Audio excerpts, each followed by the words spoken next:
네, 안녕하세요. LS증권의 염승환 이사입니다. 최근 저를 사칭하는 여러 유튜브 방송이나 카카오톡 채널들이 상당히 많은데요.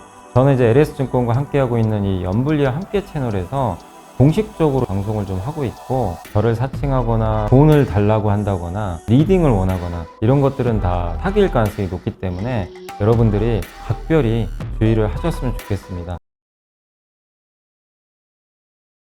우리의 등장은 쉽게 뜨거워지는 심장을 지키고 길 잃은 머릿속을 냉철하게 만들 것이다. 투자는 그렇게 차가워야 하니까. 성공 투자를 위한 리딩 솔루션 LS증권. 이곳의 사람들은 말한다. 쉽게 뜨거워지지 말라고. 빨간불일수록 더 차가워지라고. 차가운 고수들의 투자 플랫폼 투혼. 네, 안녕하세요. 염승환 이사입니다. 오늘 2024년 10월 4일 시장 함께 읽기 시작을 해보도록 하겠습니다. 일단 이제 미국 증시가 두 번 있었죠. 10월 2일 또 우리가 하루 쉬었기 때문에 어제 것까지 해서 10월 3일 이틀째 좀 말씀드리고요. 중국의 주식시장에 대한 평가, 그러니까 부양책, 이거는 과거랑 좀 다르다는 거. 그러니까 미국에서 동남아 태양광셀 상계관세 부과를 했는데 예비 판결이 나왔습니다. 그 내용하고 테슬라가 3분기 차량 인도량이 좀 미달했죠. 이 부분 한번 짚어드리고요. 그 다음에 이제 방산업종 보고서가 좀 나와 있고, 빠르게 개선되고 있는 세계 장갑, 이거는 이제 MB 라텍스라든가 이런 장갑 있죠. 그 다음 석유화학 쪽에서 또 글리세린 가격 상승으로 이 ECH는 한마디로 그 페인트, 네, 원료로 쓰이는 그 페인트의 원료에 들어가는 그 소재라고 보시면 되겠는데, 요거 관련해서 이제 롯데종밀화학 얘기죠. 어떻게 보면 그 수혜를 받을 수 있다. 그 내용하고, 반도체 하나하고요. 로보택시 이제 10월 10일 날 공개되는데 그게 의미하는 거, 또 중국 강세에서 찾는 아이디어, 기업으로는 LG엔솔, S-오일, 하나오션, 삼성바이오로직스, 동방성기까지 한번 말씀을 드리겠습니다. 그래서 오늘 좀 사실 시장 뭐 여러분도 보셨겠지만 아직 장은 안 끝났는데요. 좀 답답하죠. 그러니까 참 급등이 없어요. 그러니까 정말 한국은 뭔가 정말 답답합니다. 빠질 땐 그냥 확 빠지고, 그러니까 오를 때 많이 못 오르는 게 너무나 좀 답답한 상황입니다. 금투세도 결국 결론이 안 났어요. 원래 오늘 민주당에서 결론 내기로 했는데 유예냐 이제 폐지냐 아마 그 싸움 같긴 해요. 근데 지도부에 위임했대요, 그냥. 그래서 아마 금투세 유예 아니면 폐지가 이제 며칠 내로 결정은 될 겁니다. 그러니까 지도부한테 넘긴 거죠. 이제 모르겠습니다. 왜 넘겼는지 모르겠지만 민주당 의원들이 결론을 못 냈고, 그럼 결국 이재명 대표가 결론을 이제 낼 것 같습니다. 제발 좀 폐지 쪽으로 결론 내주시길 당부를 드리겠습니다. 자, 10월 2일 이제 미국 증시는 올랐고요. 조금 올랐어요. 요새 뭐 미국장도 크게 오르거나 빠지지는 않는데, 근데 정말 견조합니다. 부럽죠, 진짜. 우리 한국은 빠지면 그냥 급 나가는데. 어쨌든 중동발 전쟁 리스크, 테슬라의 좀 부진 이런 게 있었지만 미국은 경고했고, 또 항만 파업 있었죠. 근데 항만 파업은 그거 타결됐어요. 아시죠? 항만 파업 끝입니다. 타결됐고, 이제 오늘 아침에 나왔어요. 그래서 저 이제 뉴스는 이제 악재는 해소됐다. 이스라엘이 이란에 대한 이제 보복을 경고했는데 실제로 그 석유 시설 공습할 거다, 이런 얘기가 좀 있고요. 그다음에 이란이 세계 공급량의 2%, 그다음에 하루에 200만 배럴. 근데 물동량, 호르무즈 해협 통과하는 물동량이 꽤 크죠. 20%. 그래서 전쟁이 나면 좋은 건 아니죠. 오펙 플러스는 이제 12월부터 감산을 시작합니다. 감산 축소, 증산 들어가요.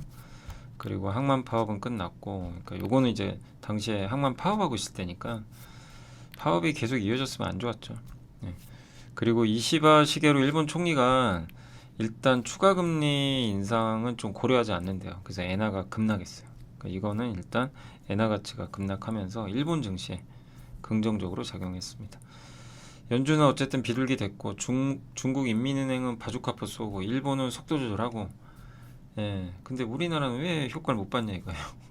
그러니까 이게 좀 속이 좀 답답하죠. 뭔가 좀 얹힌 것처럼 답답합니다. 이 좋은 환경에 왜 한국은 동참을 못할까요? 너무 안타까운 상황이고, 그다음에 이제 테슬라 3분기 인도량이 46.3만 대인가 아마 예상했는데 46.2만 대 정도. 예, 그러니까 이 46만 2천 몇백 대예요. 그래서 미달하니까 그동안 기대치 넘을 것 같아서 주가 올려놨는데 그게 안 되니까 어떻게 됐죠? 주가가 급락했습니다. 이틀째 급락했고 그다음에 나이키 많이 빠졌었고요. 그다음에 이제 오늘 이제 미국 증시는 약보합이 끝났고 이스라엘이 이란의 석유시설 공격할 것 같다 이런 보도가 나왔는데 국제유가가 급등하는 등의 악재가 발생을 했어요. 국제유가 5% 올랐어요. 그런데도 미국은 크게 안 빠졌습니다. 엔비디아가 급등해서 그렇죠. 그리고 신규 실업수당 청구 건수 괜찮았고요. 큰 변화 없었습니다.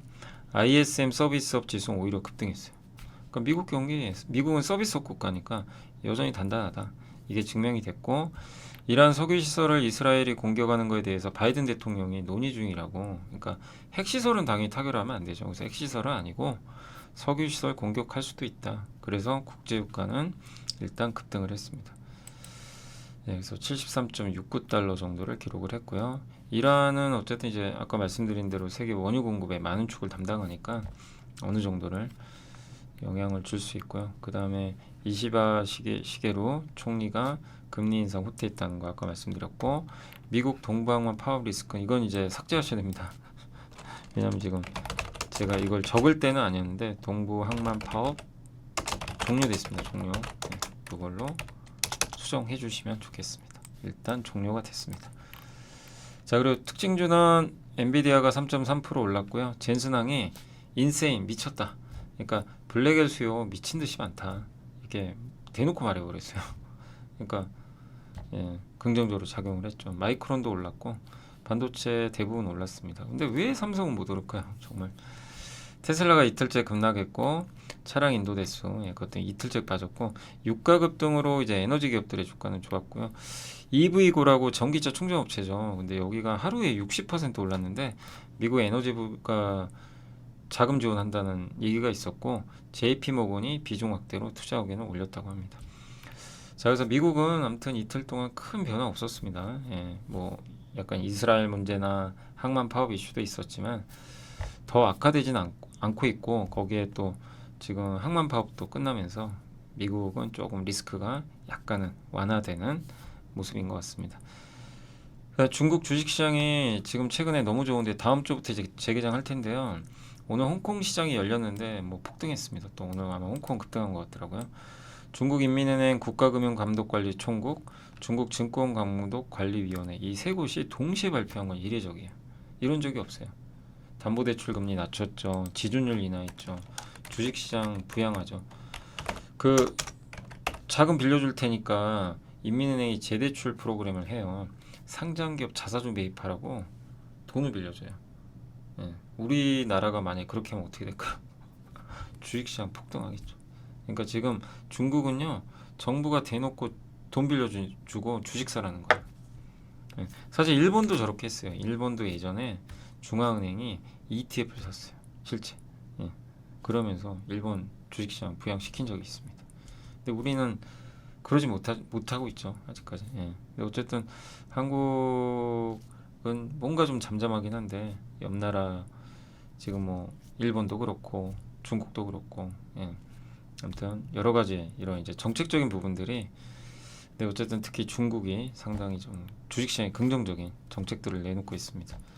근데 옛날에는 증권 감독 당국이 주체가 됐는데 이제는 뭐 인민은행이 직접 돈을 준다고 하니까 시장이 뜨겁게 움직이죠. 오늘 나왔던 뉴스는 뭐 우리나라 돈으로 1,800조 원 지출 이제 부양책 쓸 수도 있대요. 금융위기 때 얼마였냐면 700조 정도 한 적이 있어요. 2008년 금융위기 때 700조 정도 푼 적이 있거든요. 그거에 한 2배가 넘는 돈을 풀겠다라는 물론 좀 너무 과장돼 있지만 엄청난 돈을 풀 거라는 기대감이 있는 것 같습니다. 이런 이제 중국은 좋은 거죠. 근데 이 낙수 효과는 한국에 와요. 지금 한국을 팔고 중국 사는 건 좀 안타깝지만 계속 팔진 않아요. 어느 시점에서 한국도 왜냐하면 한국 수출의 30%가 중국으로 가요. 홍콩 합쳐서. 예. 그러니까 중국 좋아지는 건 당연히 플러스입니다. 그러니까 지금 약한 거를 너무 뭐 실망스럽게 받아들이실 필요는 없고요. 또 미국이 동남아 태양광셀 상계관세부가 예비 판결 발표했는데 미국 상무부가 이제 베트남, 태국, 캄보디아 그리고 말레이시아 통해서 중국 제품들이 미국으로 가잖아요. 요거에 대해서 이제 관세를 이제 예비 판결 내렸는데 관세는 여러 가지가 있어요. 이번에 상계 관세 예비 판결에선 높진 않았어요. 베트남 2.85, 태국 23, 캄보디아 8.25, 말레이시아 9.14. 예상은 평균 15% 정도 예상했거든요. 근데 생각보다 좀 낮게 관세되니까 이거 좀 실망스럽지 않나? 뭐 이런 내용도 있을 수 있지만 어쨌든 지금 이번 판결로 인해서 태양광 모듈 가격은 좀 조금은 올라갈 것 같습니다. 왜냐하면 관세를 매기면 수입이 주니까 재고가 조금 감소하겠죠. 그래서 공급이 줄어드니까. 근데 만족스럽진 않은 거죠. 이 정도 15% 정도 매길 줄 알았는데 상계 관세가 이거밖에 안 매기니까 태국 빼고는 다 낮잖아요. 근데 IBK 이동연구원님이 이제 오늘 보고서를 썼는데 실제 관세 효과는 저 상계 관세랑 반덤핑 관세 이 두 개를 더해야 돼요. 요거는 아직 결정 안 됐어요.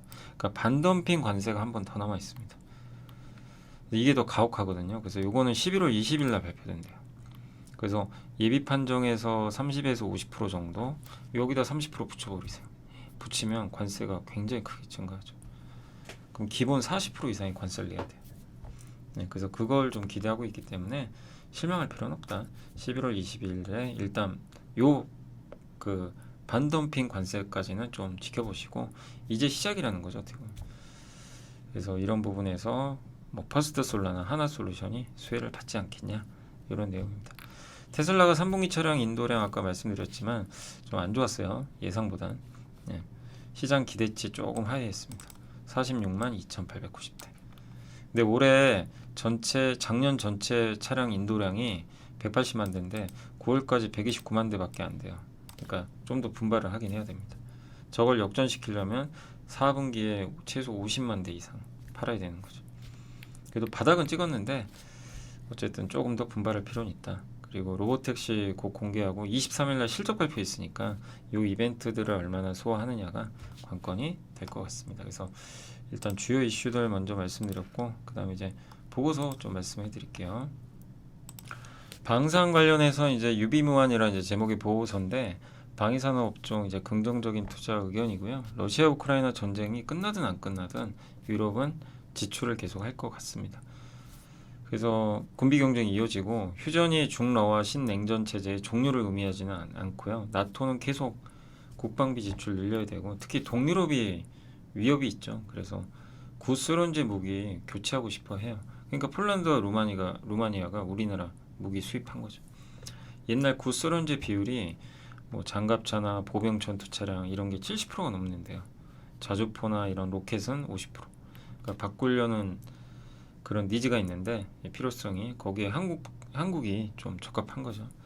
또 중동도 지금 난리가 아니죠. 근데 중동은 막 미사일 갖고 싸우죠. 그래서 우리나라에서 미사일 천궁2가 3번이나 수출이 됐고 기동 헬기 수리용 항공우주가 만드는 요게 아랍에미리트랑 6천억 정도 수출 협상을 진행 중에 있다고 합니다. 그 미사일과 드론의 위협이 가장 큰 지역이고 고지대 사막이 있으니까 M3은 이제 지대공 미사일인데 내년에는 저게 이제 천궁2거든요.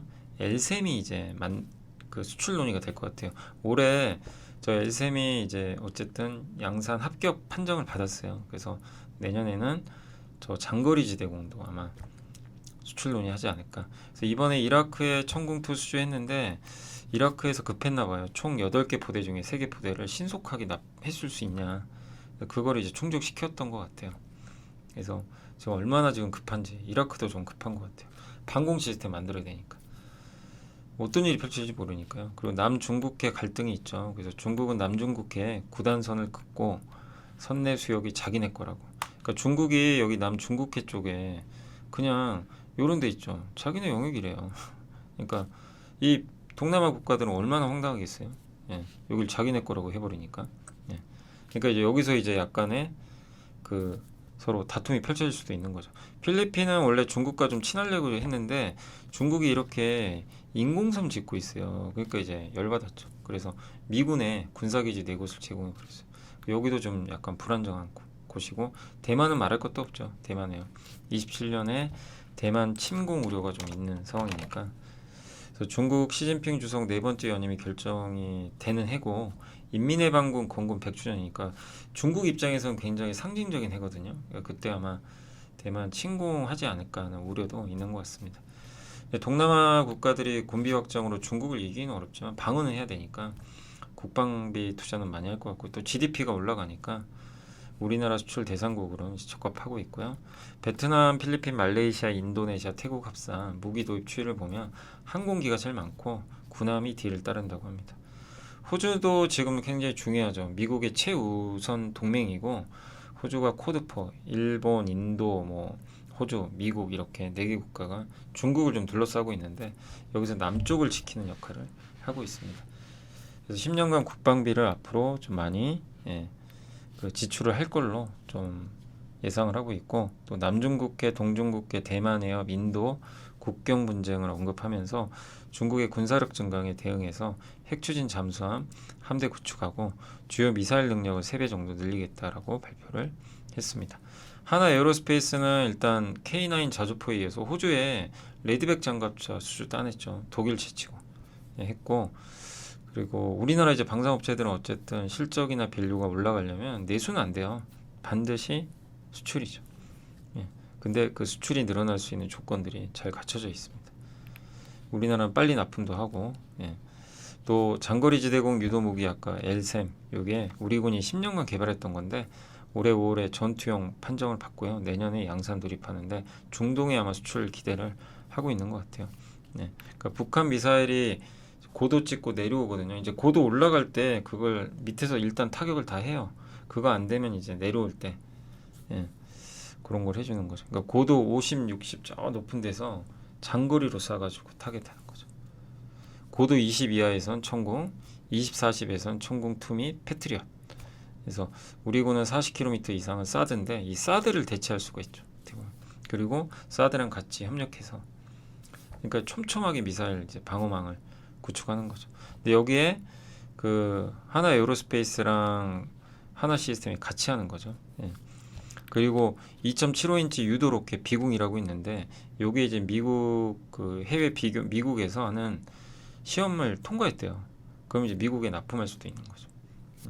그러면 상당히 역사적인 사건이죠. 우리나라 미사일이 미국에 직진출하는 거죠. 근데 비공의 가격이 록히드 마틴사의 헬파이어 대비 30%나 싸다고 합니다. 록히드 마틴사의 대비 30%인 4천만 원. 그러니까 30%밖에 안 돼요 가격이. 그러니까 록히드 마틴사에 비해서 압도적으로 싸죠. 록히드 마틴사 가격의 30%. 그래서 지대함 미사일로 원래 함정 있죠. 군함 쏘려고 했던 건데 뭐 지대지, 뭐 함대함, 공대지 뭐 다 가능하다고 합니다. 그래서 요거예요 비공이. 여기서 이렇게 발사하는 겁니다. 초음속 전투기 KF-21 보람에도 올해 이제 양산 계획을 확정했고 올해 일단 이제 20대부터 먼저 생산을 하기 시작을 하고요. 나머지 20대는 일단 검증한 다음에 추가 계약을 한다고 합니다. 여기에 또 하나 시스템의 AESA, 그러니까 이 AESA 레이더는 첨단 레이더라서 여러 목표물을 한 번에 추적할 수도 있고요. 굉장히 이제 성능이 좋은 레이더죠. 그거를 이제 하나 시스템이 만들고 있고 국산화에 성공했죠. 엔진은 미국 거 쓰거든요. 근데 엔진도 앞으로 아직은 아니고요. 이제 개발을 해서 좀 시간은 많이 걸립니다. 2037년까지 5조 원 투입해서 국산을 하는데 시간은 좀 많이 남았고요. 근데 국산화 해야죠. 그리고 4.5세대 전투기로 스텔스 기능, 레이더에 검색이 안 되고요. 유지비가 좀 적어요. 5세대보다. 그래서 저런 첨단 레이더랑 스텔스 기능이 들어가 있으면서도 가격은 좀 싼. 그리고 K9 자주포와 K2 전차는 엔진과 변속기 국산화 이제 했죠. 해서 이제 우리나라 무기에 아마 탑재가 될 것 같고요. K9 자주포는 이제 독일 엔진 대체하고 실제 STX 엔진이 양산 시작을 했고 그 다음에 K2 전차 엔진은 이미 현대인프라가 예전부터 하고 있었고 변속기가 문제인데 이 변속기를 지금 S&T 다이내믹스가 국산화를 했고요.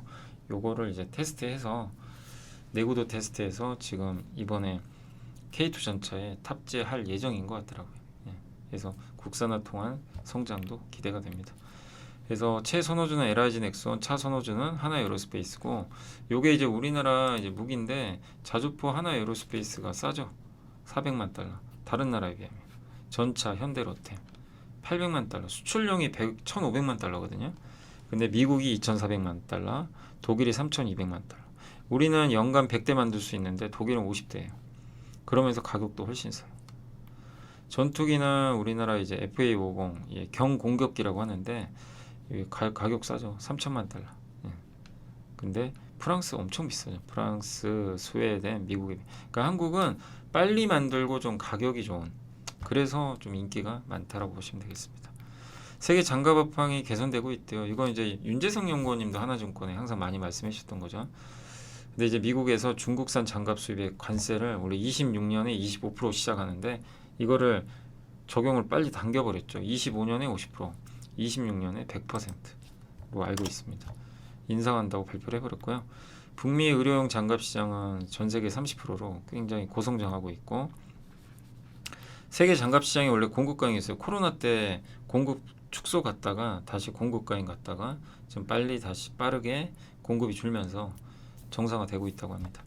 그리고 이런 이제 글로벌 기업들이 라인 축소하고 이제 감산 들어갔어요. 마치 반도체 감산하는 거죠. 그래서 이 가동률이 좀 올라오고 있다고 합니다. 53% 가동률에서 81까지. 내후년엔 89. 니트릴 장갑의 주요 원재료가 엠베라텍스니까 이것도 업황이 개선될 걸로 기대를 하고 있습니다. 국내 생산 능력은 금호석유가 일단 증설하면서 생산 능력이 증가했다. 이렇게 보시면 될 것 같고요. 글리세린 이제 가격 상승으로 C3 공법 ECH 반사수에 예상된다. ECH는 아무튼 그 에폭시라고 하죠. 맞아요. 에폭시가 페인트 원료인데 에폭시 수지의 원재료예요. 그래서 주로 만드는 회사가 롯데정밀화학이죠. 근데 중국과 경쟁이 심해져가지고 롯데정밀화학이 고생을 많이 했거든요. 근데 이제 글리세린은 스킨케어 크림, 그 다음에 치약, 구강 세정제 이런 데 쓰이는 건데 일부는 이제 에폭시 수지의 주요 원재료인 ECH에도 들어가요. 근데 글리세린 가격이 많이 올랐어요.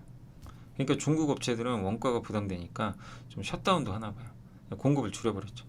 그러니까 ECH를 많이 만들면 공급 과잉으로 롯데정밀한테 안 좋은데 원재료인 중국 회사들은 글리세린으로 ECH를 만들거든요. 근데 원재료 가격이 비싸지니까 이제 많이 안 만드는 거죠. 근데 그 롯데정밀화학은 프로필렌으로 만들어요. 글리세린으로 만드는 게 아니라 프로필렌. 그러니까 이제 롯데정밀화학이 상대적으로 경제성이 더 좋아지고 있다. 이런 내용으로 보시면 되겠습니다. 근데 전방인 에폭시 수지 업황은 좋아지고 있대요. 이 에폭시 만드는 회사가 우리나라에서는 이소학이에요. 이소학이 만들고 있고 그리고 이제 페인트는 KCC가 만드는 거죠. 그래서 수요는 좀 증가하고 있고 중국 회사는 이렇게 계획이 없었던 셧다운도 지금 하고 있다. 그래서 우리나라에서는 롯데정밀화학이 가장 많이 만들고 있습니다. 롯데정밀화학은 좋은 뉴스죠. 다른 사이클 다른 논리고 뭐냐면 반도체인데 과거랑 다르게 지금은 AI 사이클이 있으니까 좀 다르게 보자는 그런 내용이고 메모리 사이클이 끝난 게 아니라 둔화한 후에 재점화에 대한 신뢰 조건. 그러니까 뭐냐면 사이클이 이제 끝나서 둔화된다. 이거보다는 조금 둔화되고 있지만 다시 불을 붙일 수 있는 그런 조건은 메모리 기업들이 투자를 많이 안 하면 돼요. 보수적으로. 근데 마이크론이 뭐라 그랬죠? 실적 발표에서 내년에 HBM 위한 투자 위주로 하지 기존 거는 좀 절제하겠다. 이건 듣던 중 반가운 소리죠. 근데 삼성과 하이닉스가 실적 발표할 때 나중에 이런 전략을 그러니까 마이크론처럼 좀 소극적으로 HBM은 투자하지만 전통 반도체 투자는 조금 소극적으로 하겠다. 이러면 신뢰가 올라가죠. 반도체 업황에 대한. 공급은 많이 안 되겠구나. 그럼 모건 스탠리의 겨울이 온다는 이제 그런 내용은 안 맞게 되는 거죠. 그래서 그런 내용이 나올지 이제 주목을 해야 될 것 같습니다. 근데 삼성전자가 다음 주에 실적 발표하지만 실제 이 기업 설명이라 그러죠. 그거는 이번 달 말에 하니까 하이닉스도 이번 달 말에 하거든요. 거의. 그러니까 이제 그때쯤 확인은 가능할 것 같습니다. 그래서 지금은 좀 계속 바닥 다지는 흐름으로 보시고 답답하지만 잘 견뎌내야 되겠습니다. 메리츠 김준서 연구원님은 아주 장문의 보고서인데 사실은 이제 메리츠증권은 보고서를 이렇게 거의 요약본만 공유를 하더라고요. 그래서 그냥 요약한 것만 제가 가져봤습니다. 로보택시 인플레 혁명인데 10월 10일 테슬라 로보택시가 공개되죠. 근데 세 가지 모빌리티 완전 자율주행 소프트웨어 로보택시 이번에 공개하고 옵티머스는 로봇이죠. FSD는 뭐냐면 물리적인 인공지능 로봇에, 그러니까 이 인공지능 로봇에 두뇌를 주는 거예요. 얘가 움직일 수 있게. 예, 두뇌를 심어줘서 로봇이 움직일 수 있게. 이게 실제 로봇에도 들어가고 자율주행 차에도 들어가는 거죠. 그러니까 핵심적인 게 FSD 저 소프트웨어고, 로보택시는 그걸 이용해서 실제로 사람을 옮기는 거죠. 이동시켜주는. 옵티머스는 뭐하죠? FSD 같은 소프트웨어를 받아서 자율적으로 얘가 이동을 해서 노동을 하는 거예요.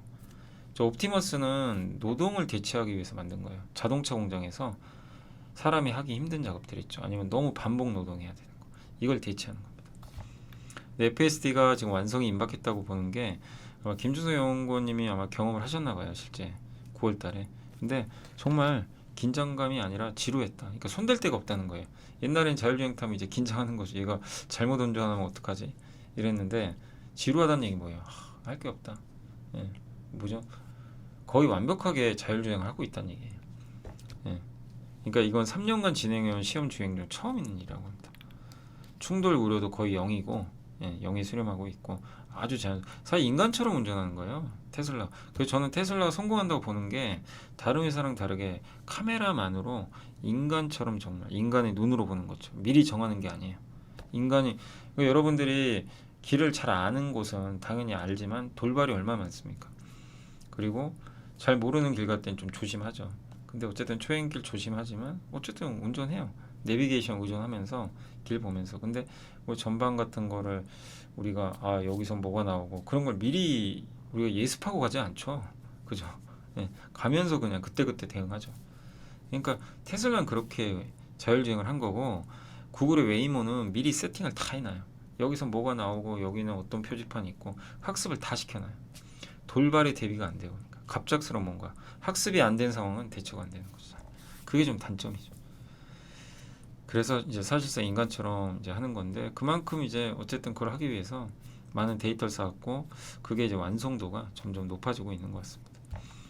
그래서 빠르면 26년 초부터 유료화를 할 것 같고요. 인류 역사상 처음으로 자율 이동이 가능한 이제 이제 그런 로봇이죠. 어떻게 보면 예, 로봇 택시가 그것과 동행을 시작할 수 있다. 그래서 특히 자율이동이 FSD 같은 소프트웨어가 이게 완성이 잘 되면 여기다 그냥 로봇에다 넣어버리면 되거든요. 범용 로봇을 만들 수 있는 신호탄이 되는 거죠. 그러니까 이게 진짜 일론 머스크가 무서운 사람인 게 이런 데서 나오는 거죠. 전기차로 끝나는 게 아니에요.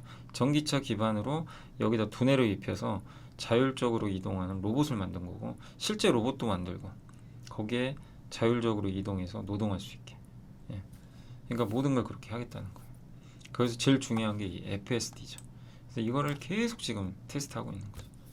완성도가 높아져. 여기에 이제 언어 모델까지 AI 탑재하면 정말 무궁무진하겠죠. 근데 여기의 핵심은 노동력을 대체하는 거죠. 예. 그래서 우리에게 익숙한 기술혁명은 시간과 화폐의 공유하는 게 대부분이었어요. 근데 이제는 노동력을 제거하는 거예요. 예. 그래서 극단적인 생산성 향상이 가능해진다. 예. 이걸 좀, 그래서 우리가 어떤 걸 이용하려면 시간을 내야 되지만 이제는 이거 자체를 이용하면서 시간을 절약하는 그런 단계로 가는 것 같아요. 그리고 그러면서 가격도 더 저렴해질 수도 있고. 그러니까 디플레 기술혁명. 가격을 안 올린다는 건 뭐예요? 디플레이션.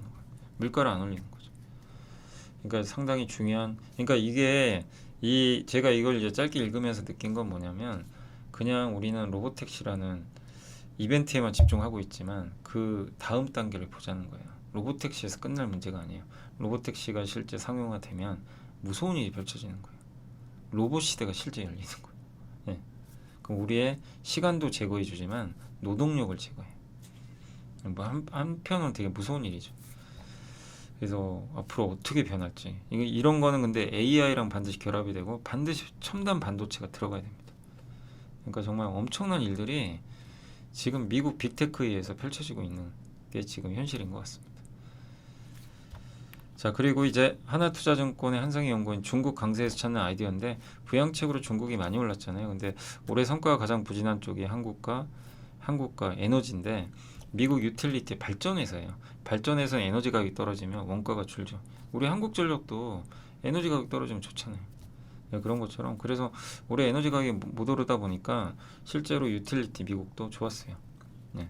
근데 유틸리티랑 에너지랑 그러니까 수익률 격차가 확 벌어졌죠. 그게 2014년, 2020년에도 있었대요. 2014년에 에너지 가격이 셰일가스 공급 때문에 급락했고 2020년은 코로나 때문에 유가가 마이너스 간 적이 있죠. 그럼 어떻게 돼요? 발전사들은 좋은 거죠. 원재료 가격이 폭락하니까. 이번이 지금 세 번째라고 합니다. 이번이 이렇게 수익률 격차가. 그 얘기는 뭐예요? 이게 계속 유지되는 게 아니라 좁혀질 수도 있다는 거죠. 그 AI로 인한 전력 부족 우려는 기대지 당장 현실화되는 건 아니고 좀 시간이 걸린다는 걸로 보고 있는 것 같고요. 그리고 중국 경제가 개선되죠. 원유 수의 16%거든요. 중국이. 예. 중국은 지금 공격적인 부양책을 써요. 그리고 미국 정부는 지금 유가 떨어져서 전략 비축료 있죠. 정부가 매입하는 거. 그거를 채우려고 할 거예요. 그러니까 이제 에너지 가격은 바닥은 좀 찍어가는 것 같다. 또 거기에 전쟁 리스크까지 있으니까. 그래서 유가에 대해서는 이젠 나쁘게 보지 말자는 그런 의견입니다. 만약에 저 유가 상승이 나온다면 S-오일한테 긍정적이겠죠. 어떻게 보면. 그죠? 예. 그 주식시장 중에서 달러 기준 고점 대비 하락률 두 자릿수를 넘어가는 국가는 한국이 유일합니다. 고점 대비예요. 고점 대비. 그러니까 반도체 때문인데 중국 증시가 이렇게 좋은데 좀 그거는 너무 무색한 거 아닌가? 주가는 경제를 선행하니까 선행하니까 이 상태에서 만약에 우리나라 반도체 박살났잖아요. 최근에. 그럼 중국이 빠지거나 반도체가 올라야 돼요. 근데 중국은 최근에 흐름이 좋기 때문에 중국이 빠지기보단 반도체가 오르는 쪽으로 키를 맞추지 않겠냐 이렇게 보는 것 같습니다. 어쨌든 중국이 강세 보이고 또 엔화나 원화가 강해지면서 외국인이 빠져나간다. 이건 너무 단기적인 시각이고 저도 여기는 동의해요. 오히려 엔화랑 원화가 강해지면 외국인들은 한국에 들어올 확률이 높죠. 그죠? 예. 그리고 중국이 좋아지면 우리나라 경기도 덩달아 좋아지는 건 맞습니다. 수출 경기가. 역사적으로 그게 또 증명이 돼 있고 그래서 중장기적으로는 한국한테는 좋은데 당장은 그게 반대 효과가 나와서 좀 아쉬운 거죠. 그래서 한국 주식, 에너지 기업을 사자는 그런 좀 어떻게 보면 완전히 역발상 전략이죠. 예. 그래서 뭐 저는 이 내용은 상당히 공감을 하고 있습니다. 자, 그리고 이제 하나투자증권의 이용 연구원 LG엔솔 일단 올해는 실적 기대하지 말래요. 근데 뭐 그런다고 주가 빠지는 건 아니죠. 이미 반영했으니까 내년은 기대해 보자. 그리고 최근에 LG엔솔 배터리 탑재한 신차들이 잘 팔려요. 혼다, GM의 에키녹스, 기아 EV3 신차 효과가 기대되고 내년에 더 많은 저가 전기차 나오겠죠. 또 테슬라향으로 25년부터 신규 배터리셀 판매가 본격화될 것 같고 유럽은 24년 이제 올해가 안 좋아요. 유럽이 지금 전기차 안 팔리거든요. 그럼 내년에는 스타트가 낮으니까 내년은 편해요. 예, 조금만 팔려도 좋은 거고 이산화탄소 배출 규제 이건 말씀드린 거죠. 내년부터 유럽은 이산화탄소 배출을 줄여야 됩니다. 자동차가. 그러면 전기차를 많이 팔아야 돼요. 안 그러면 벌금. 이 두 가지 조건 보면 유럽은 좀 살아날 가능성이 있죠. 근데 다만 트럼프가 되면 이 모든 조건은 안 맞아요. 트럼프가 되면 어쨌든 그 전기차한테 안 좋은 거죠. 배터리. 그래서 트럼프가 당선되는 시나리오만 아니면 내년까지는 좀 낫지 않겠냐 이렇게 보고 있습니다. S-오일은 실적 안 좋을 겁니다. 근데 정유주는 반대로 하셔야 돼요. 실적이 최악일 때 투자하는 거고 너무 많이 벌 땐 조심해야 돼요. 이게 계속 반복돼요. 주가가 먼저 선행하고 실적은 후행적이에요. 근데 지금 3분기 실적 안 좋은 건 뭐 다 아는 사실이죠. 예상보다 더 안 좋을 것 같은데 그렇다고 해도 나쁠 건 없습니다. 이미 반영은 했고 최근에 지정 리스크 부각되고 있고 에너지 가격도 슬금슬금 올라올 것 같고 무엇보다 중국이 경기 부양하는 건 유가에는 일단 긍정적 요소 중에 하나거든요. 그래서 유가가 뭐 장기적으로 엄청 오른다는 아닌데요. 어느 정도 이제 바닥은 유가도 나왔다라고 볼 필요는 있고 그렇게 보면 S-오일도 이제는 나쁘게 볼 필요 없는 거죠. S-오일도 예전에 상담할 때 많이들 물어보셨는데 지금은 잘 인내하시면 될 것 같습니다. 하나오션도 주가 좀 부진한 조선주지만 강경태 연구원님은 굉장히 긍정적으로 보시더라고요. 3분기 시장 기대보다 좋을 것 같고 하나그룹에서 육상 플랜트 사업을 인수했어요. 이제 그게 이제 소폭 반영돼요. 예, 이제 반영되기 시작합니다. 그리고 공정이 정상화되고 있고 상반기에 뭐 납기를 연장했던 컨테이너 선들도 순차적으로 인도되고 있고요. 상선 수조 좀 부진한 거 아니냐 이런 꼬리표가 있던 회사인데 옛날 말입니다. 올해 상선 수주가 작년 같은 기간 대비 4배나 증가했어요. LNG, FSRU 요거까지. 요건 뭐냐면 바다에서 LNG는 액체잖아요. 이걸 기화시키는 거예요. 기체로 그런 선박인데 거기까지 10월 2일에 수주 따냈거든요. 그래서 올해 남은 기간 수주 가능한 프로젝트 규모는 30억 달러고 또 덴마크의 머스크입니다. 이거는 해운사 건조 의향서를 체결한 LNG 이중 연료 추진상 컨테이너선 6척 본계약도 남아 있고 그래서 수주 더 남아 있어요. 잠수함 중심 또 군함 미국의 필리조선소 인수 방산 프로젝트까지 있는 거죠. 그래서 좀 긍정적으로 볼 필요는 있는 것 같습니다. 다만 밸류가 그렇게 싸진 않다 보니까 주가가 탄력은 좀 떨어졌던 것 같아요. 근데 이런 이제 모멘텀들은 있다라고 보시면 되겠고 삼성바이오로직스는 오늘 많은 증권사가 대규모로 보고서를 썼는데 공통적으로 대부분 목표 주가를 올렸고요. 3분기 물론 그냥 기대치 정도 나온다는 증권사도 있지만 대부분 좀 기대보단 잘 나올 것 같다. 이런 내용이 있고 모멘텀으로는 5공장 이제 5공장 아마 내년부터 가동 들어갈 것 같은데 선 수주 아마 받지 않겠냐. 요걸 좀 기대해 보자. 생물보안법 이제 통과 기대되고 6공장 착공 이슈도 있나 봐요. 이런 것들이 나오면 긍정적이다. 그리고 상업용 항체 CMO 이제 그 위탁 생산하는 거는 공급자 우위 시장인데 여기에 경쟁사인 우시는 사업을 매각하려나 봐요. 이제 미국이 규제를 하니까 그러면 쉽지 않죠. 그래서 이건 우리나라한테 긍정적이죠. 한국한테. 그래서 주가는 좀 비싼 편이지만 그만한 이유가 있고 항상 실적 잘 나오고 미국까지 도와주고 있어서 긍정적인 부분이 있는 것 같습니다. 자, 오늘 마지막으로 이제 보고서는 동방성기 좀 생소하시지만 선박용 배관제인 파이프 스프라고 환경 장비인 분뇨 처리기를 만들어요. 그래서 국내외 조선사 대부분 고객사고 시총 되게 작아요. 시총이 300억밖에 안 돼요. 그러니까 이런 기업을 저도 소개시켜드리는 건 좀 조심스러운 게 너무 작아서 근데 내용을 읽어보니까 내용은 좋더라고요. 세진중공업 아시죠? 거기 그룹사예요. 거기 그 그룹사 중에 1승이란 기업이 있는데 거기가 최대 주주고 2대 주주가 세진중공업입니다. 파이프 스피르, 엔진, 보일러, 열교환기, 공기압축기, 선박. 그러니까 한마디로 여기 선박에 관련된 다양한 유체 흐름을 관에 연결해주는 어떻게 보면 피팅 같은 거랑 좀 비슷한 건데 아무튼 파이프를 만드는 회사고 선박 한 척당 10,000개에서 18,000개가 필요하대요. 엄청 들어가죠. 그러니까 조선이 좋으면 같이 갈 수 있는 회사죠. 가장 많이 생산하는 제품은 카본 스틸 파이프고 그 다음에 카본 스틸 파이프는 산화성과 내식성이 강하다고 합니다. 그래서 세진중공업과 좀 시너지 효과가 날 걸로 보고 있고요. 환경 장비는 뭐냐면 이제 분뇨 처리 시설이에요. 그래서 환경에 대한 관심들이 높아지고 국제해사기구가 규제하거든요. 그래서 반드시 이거 다 설치해야 된다고 합니다. 모든 선종에 이걸 넣어야 돼요. 이게 파이프고요. 아까 카본 스틸 파이프 이렇게 생긴 거고 이게 분뇨 처리기입니다. 어떻게 생긴지 아시겠죠? 미생물로 오수 처리하는 거예요. 바다에서 저런 분뇨를 바다에 버리면 안 되잖아요. 그죠?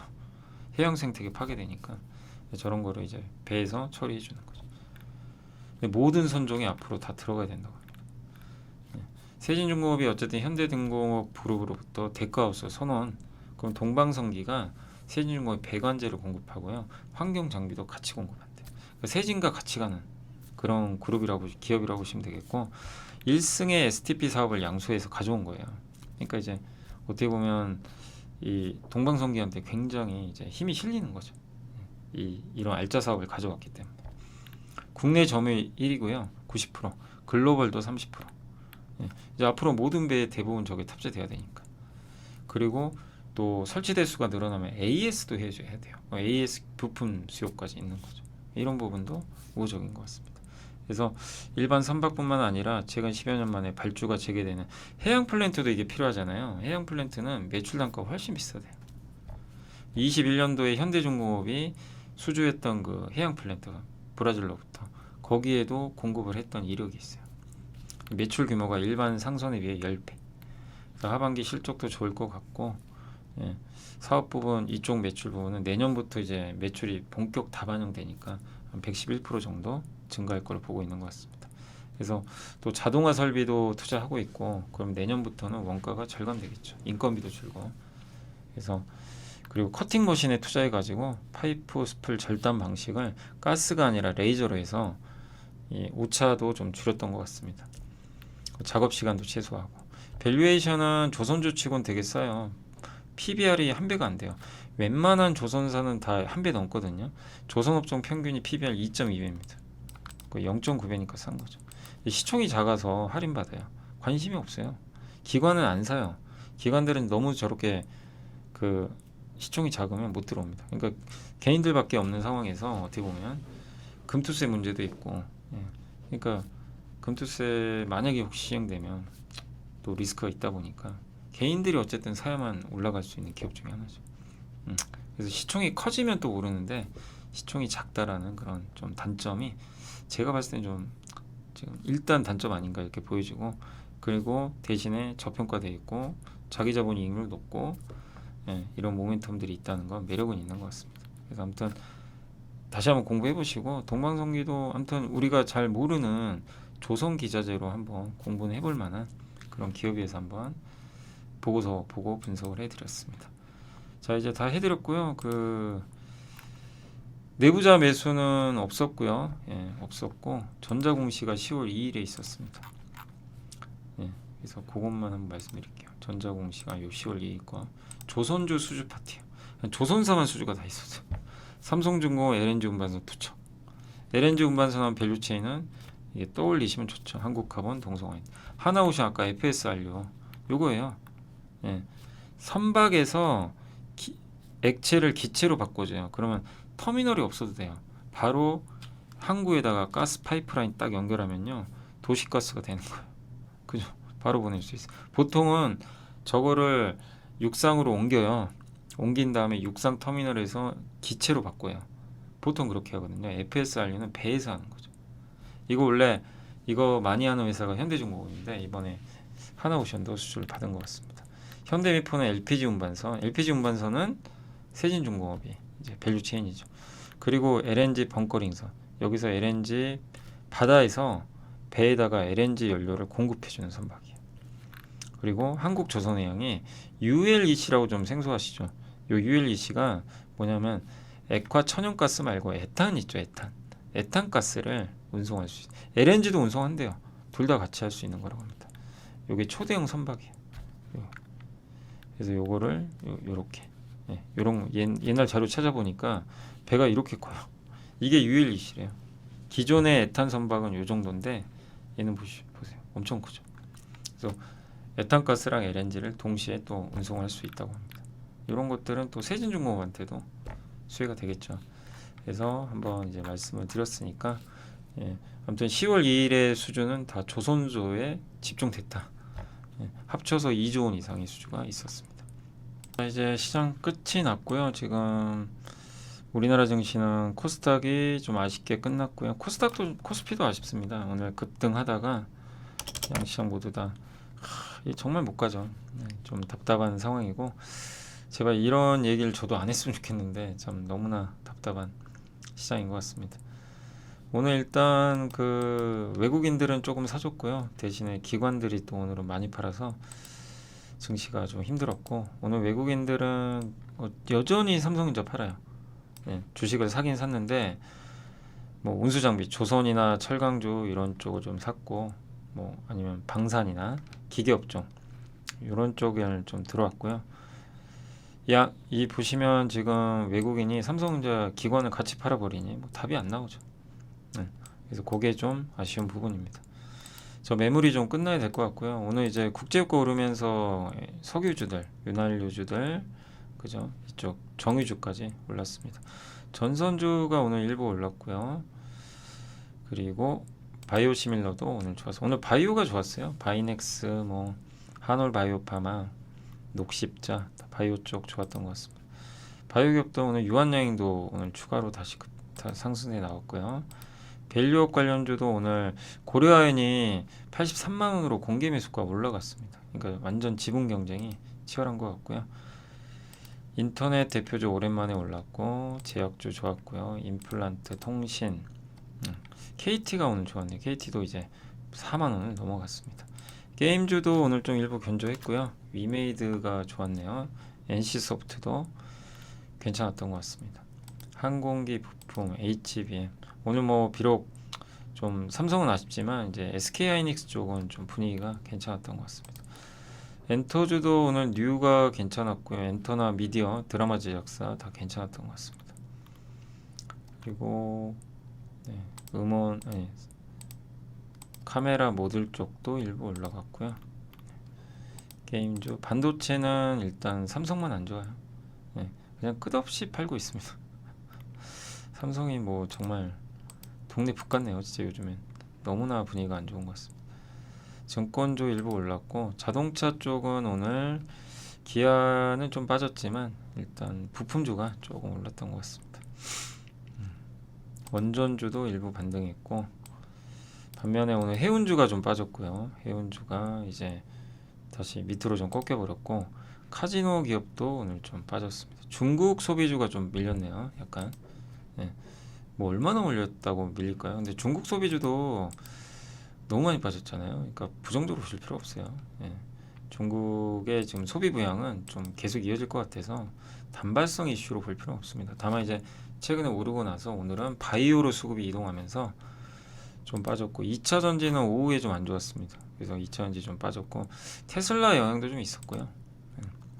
그래서 오늘 2차 전지 중국 수혜주들이 석유화학도 좀 빠지면서 중국 관련된 기업들 2차 전지가 오늘 좀 분위기는 안 좋았다라고 보시면 될 것 같습니다. 그래서 오늘 시장 분위기는 좀 그런 상태로 판단하시면 되겠고 삼성전자 부진했고요. LG엔솔 부진했고 하이닉스 좋았고 답답하죠. 고려한 오늘 이렇게 좋았고 하나에어로스페이스 전쟁 리스크 계속 이어지면서 바이오 그러니까 바이오와 방산이 일단 오늘 시장에서 가장 돋보이는 흐름. 오늘 SK 바이오팜도 많이 올랐고요. 중국주는 빠졌습니다. 아모레퍼시픽 급락, 방산주 현대로테 그리고 못 올랐던 엔터주 반등, 게임주.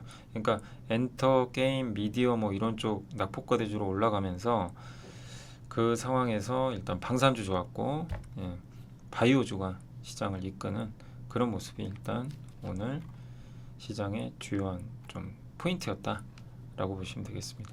코스닥은 그냥 바이오 천합니다. 바이오가 강하게 이끌었던 펩트론만 좀 빠졌네요. 펩트론 좀 빠졌고 2차전지는 안 좋았습니다. 에코프로 쪽은 안 좋았고요. 반도체는 소부장은 그래도 견조했어요. 오늘 원익 IPS도 한 3% 올라가면서 대체적으로는 좀 견조했던 것 같습니다.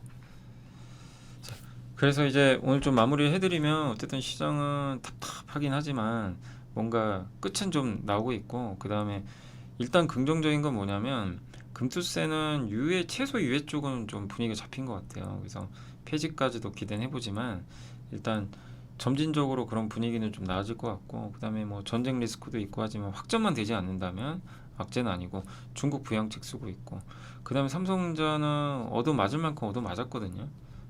다음 주에 실적 발표하면 오히려 좀 반등할 것 같아요. 이미 그리고 중국 경기 좋아지면 삼성한테 나쁠 건 없고요. 그리고 우리나라의 대표적인 경기 민감주, 중국 소비주들 이런 쪽 다 중국 경기 수혜를 지금 받지도 못하고 있어요. 근데 점진적으로 시간이 지나면 받을 가능성이 높고 한국은 여전히 싸고 그리고 누가 뭐래도 주도주는요 지금은 방산하고 바이오 같아요. 이 둘이 좀 이끄는 상황인데 이런 상황 속에서 바이오는 시총이 크니까 상당히 중요한 업종인데 이들이 어쨌든 견고합니다. 그래서 시장을 부정적으로 보지 마시고 좀 잘 인내하시면 결국 또 좋은 흐름이 나오지 않을까 이렇게 예상을 하고 있습니다. 하루빨리 좀 이 답답함이 풀렸으면 좋겠는데 그게 좀 잘 안 돼서 아쉽긴 합니다. 자, 아무튼 오늘 고생하셨고요. 저는 또 그 다음 주에 찾아뵙겠습니다. 내일 또 영상 하나 좀 올려놨으니까 내일 오전 10시에 그 헬스케어 바이오 하고 있잖아요. 그 네 번째 파트 올라가니까 또 내일 많이 시청해 주시면 감사하겠습니다. 자, 저는 이만 물러가겠습니다. 감사합니다. 우리의 등장은 쉽게 뜨거워지는 심장을 지키고 길 잃은 머릿속을 냉철하게 만들 것이다. 투자는 그렇게 차가워야 하니까. 성공 투자를 위한 리딩 솔루션 에르스증권. 이곳에서 배웠다. 믿음은 상처만 남긴다는 것을. 끝내야 할 때는 차갑게. 차가운 고수들의 투자 플랫폼 투혼.